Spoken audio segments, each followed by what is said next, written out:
আমি 7 বছর আগে বিয়ে করেছি। আমি দেশের বাইরে ছিলাম। বাইরে থাকা অবস্থায় আমার বউ আমার কথা শুনতো না। আমাকে না বলে নানার বাড়ি বাপের বাড়ি চলে যেত। দেশে আসার পরও আমার কথা শুনে না। অন্যের কাছে বলে সংসার করবে না, তালাক দিয়ে দেয় না কেন, কাবিনের টাকা লাগবে না ইত্যাদি। এখন সে বেড়ানোর কথা বলে বাপের বাড়ি গিয়ে আর আসে না, আমার ফোনও ধরে না। আমার 6 বছরের একটা ছেলে আছে। এমত অবস্থা আমি কি করব? আহারে বেচারা রে। দেখুন, এটা সত্য কথা। অনেক মহিলারা আজকাল তারা স্বামীকে মানুষ মনে করে না। অনেক মহিলা আছে। আপনি যদি মুসলিম নারী হয়ে থাকেন আমার বোন, আপনার জন্য আপনার স্বামীর নির্দেশনা মানাটাকে শরীয়ত ওয়াজিব করেছে। অন্যায় কোনো কথা যদি না বলে তাহলে স্বামীর নির্দেশ মানা। যে মহিলা স্বামীকে অভিভাবক হিসাবে স্বীকার করবে না, শ্রদ্ধা করবে না, সম্মান করবে না, কথা কথায় তর্ক করবে। অনেক মহিলা আছে পর্দা করে, বোরকা পরে, নামাজ পড়ে, কিন্তু সব করতে রাজি আছে, মাগার তর্কাতর্কি, বেয়াদবি, এগুলো এখন কমন একটা ব্যাপার হয়ে গেছে, কিয়ামতের আলামত। অনেক দিনদার, অনেক তাহাজ্জুদ গুজার মহিলা আছে, ভালো করে পর্দা করে মহিলা আছে, কিন্তু স্বামীর সাথে কথা কথা তর্ক, ঝগড়া, পাত্তা না দেওয়া, বেয়াদবি করা। দেখুন, কোন একজন আমাদের পূর্বসূরি, কোন একজন সালাফের স্ত্রী, তিনি বলেছিলেন যে আমরা আমাদের স্বামীদেরকে, রাজা বাদশাদেরকে প্রজারা যেরকম ইজ্জত করে এরকম ইজ্জত করতাম, কিন্তু আজকাল তোমাদের অবস্থা ভয়াবহ। আল্লাহ আমাদের বোনদেরকে হেদায়েত পাওয়ার তৌফিক নসিব করুন। যে ভাই এরকম সমস্যা আছেন, আমি তাকে বলবো এই বিষয়গুলোতে কোরআন যেভাবে নির্দেশ দিয়েছে সেই আলোকে দুই পরিবারের মুরব্বীদেরকে জানায়া তাদেরকে নিয়ে বসার চেষ্টা করেন, মিটমাট করার চেষ্টা করেন, কোনো আলেমের কাছে যান। আমাদের আসুন্নাহ ফাউন্ডেশনে প্রতিদিন অফিস টাইমে, শুক্রবার ছাড়া অফিস টাইমে আলেমরা বসে থাকেন ডেস্ক নিয়ে ফ্যামিলি কাউন্সেলিংয়ের জন্য। স্বামী স্ত্রীর মধ্যে বোঝাপড়ার গরমিল হলে সেখানে যাবেন, আলেমরা বসে উভয়কে মিটমাট করে দেওয়ার চেষ্টা করবেন, মীমাংসা করে দেওয়ার চেষ্টা করবেন। কার ভুল আছে তাকে নসিহত, আদর, স্নেহ দিয়ে কাউন্সেলিং করার চেষ্টা করবেন। এবং এভাবে আপনি এই সার্ভিসটা অন্য কোনো জায়গা থেকেও চাইলে নিতে পারেন, আপনি সেই সার্ভিসটা নেন। তারপরেও হুটহাট বিচ্ছেদে যাবেন না। এরপরে কোনো পথ না থাকলে একাধিক আলেমের সাথে পরামর্শ করে ঠান্ডা মাথায় ভেবে চিনতে তারপরে প্রয়োজন হলে তখন বিচ্ছেদের চিন্তা করবেন। তার আগ পর্যন্ত থাকার চিন্তা করেন। আল্লাহ তাআলা এই ভাইয়ের সমস্যা দূর করে দেন, আমরা দোয়া করি। আপনি যদি সবর করেন, আল্লাহ আপনার কাছে আপনি বিনিময় লাভ করবেন। জনৈক আলোচক বলেছেন, বাবা মার দিকে নেক নজরে 100 বার তাকালে 100 কবুল হজের সওয়াব হয়। কথাটা কতটুকু সত্য জানতে চাই। বাবা মা, তাদের শ্রদ্ধা করা, তাদেরকে ভালোবাসা, এটা ইবাদত এবং নেক আমল। বাবা মাকে ভালোবাসলে আপনি সওয়াব পাবেন। হাদিসে আসছে, রিদাল রব্বির ফি রিদাল ওয়ালিদাইন ওয়া সাখাতুর রব্বি ফি সাখাতিল ওয়ালিদাইন। বাবা মা খুশি তো আল্লাহ খুশি, কারণ বাবা মা তার উপরে নাখোশ তো আল্লাহ তার উপরে নাখোশ।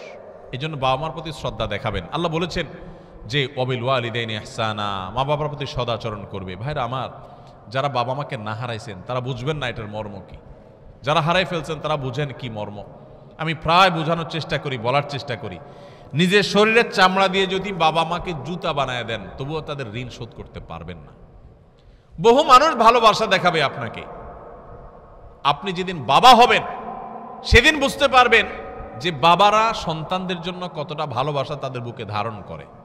হয়তো আপনার বাবা সাধারণ মানুষ, অশিক্ষিত মানুষ, প্রকাশ করতে পারে না বেচারা, কিন্তু আপনার এই অশিক্ষিত বাবা গোটা পৃথিবীর সমস্ত শিক্ষিত, ভক্ত, অনুরক্ত, আপনাকে ভালোবাসা দেওয়া মানুষগুলোর চাইতে আপনার অশিক্ষিত বাবা, তার ওজন, তার ভালোবাসার ওজন আপনার কাছে সবচাইতে বেশি।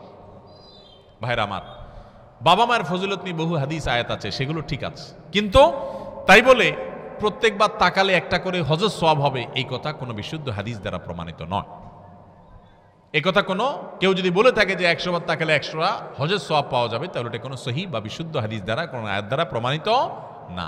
বাবা মার মর্যাদা বোঝানোর জন্য বহু আয়াত আছে, বহু হাদিস আছে, কিন্তু হাদিস এবং কোরআনের নামে, আল্লাহ রসুলের নামে আমরা এমন কোনো কথা বলবো না যেটা আসলে সেটা সেভাবে প্রমাণিত হয় নাই। বিধায় আমরা সহিহ এবং শুদ্ধটা বলবো, ভুলভাল কথা বলবো না।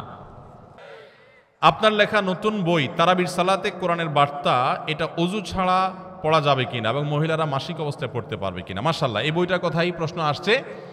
আমাদের একটা নতুন বই বেরিয়েছে। এই যে রমাদান আসছে, আপনারা জানেন রমজান মাসে আমরা যে তারাবি পড়ি, তারাবিতে আমরা এত সুন্দর তেলাওয়াত শুনি, কিন্তু আল্লাহ তেলাওয়াতে কি বলেন, কি বার্তা দেন প্রতিদিনের তারাবিতে আমরা জানি না। যদি তেলাওয়াত শোনার পাশাপাশি তেলাওয়াত শুনলেই আমরা সওয়াব পেয়ে যাব, তারপর যদি অর্থটা, আল্লাহ মর্মগুলো যদি আমরা বুঝতাম, বার্তাগুলো বুঝতাম, তাহলে আরো ভালো হতো। তো আমরা এই বইতে চেষ্টা করেছি প্রতিদিন যে পরিমাণ তেলাওয়াত হবে তারাবিতে, সারা দেশে প্রায় সব মসজিদে তারাবি একই নিয়মে হয় আমাদের দেশে, তো যে অংশ তেলাওয়াত হবে ওই অংশে আল্লাহ তাআলা কি কি আদেশ দিয়েছেন, কি কি নিষেধ আছে, কি কি দৃষ্টান্ত আছে, কি কি ইতিহাস আল্লাহ আলোচনা করেছেন, কি কি দোয়া আছে, কি কি শিক্ষা আছে, সেগুলোকে আমরা 4-5 পৃষ্ঠার মধ্যে সামারি করে দিয়েছি। আপনি প্রতিদিন তারাবিতে যাওয়ার আগে এটা একটু পড়ে নিতে পারেন, আবার তারাবিতে আইসা যদি পারেন একটু পড়ে নিতে পারেন। ইনশাআল্লাহ মাস শেষে পুরো কোরআন সম্পর্কে একটা সাধারণ ধারণা, কমন একটু ধারণা আপনার হয়ে যাবে ইনশাআল্লাহ তাআলা। এই বইটা সেজন্য আমরা তৈরি করেছি, অনেক মেহনত করা হয়েছে এটার পিছনে আলহামদুলিল্লাহ, প্রতিটা পৃষ্ঠা মেহনত করেছি আলহামদুলিল্লাহ, যাতে বইটা উপকারে আসে। আল্লাহ এটাকে যেন কবুল করেন, মানুষ যেন উপকারী করেন, বলুন আমিন। এখন প্রশ্ন হলো ওযু ছাড়া এই বই পড়া যাবে কিনা? উত্তর হলো হ্যাঁ, পড়া যাবে। ওযু ছাড়া পড়া যাবে না সরাসরি কোরআন বা পুরো কোরআন অনুবাদ, কিন্তু বড় কোনো বই, এমনকি বড় কোনো তাফসীর গ্রন্থ, সেখানে কোরআনের কথা আছে, ব্যাখ্যা আছে, বিশ্লেষণ আছে, এরকম জিনিস ওযু ছাড়া ধরা যায়।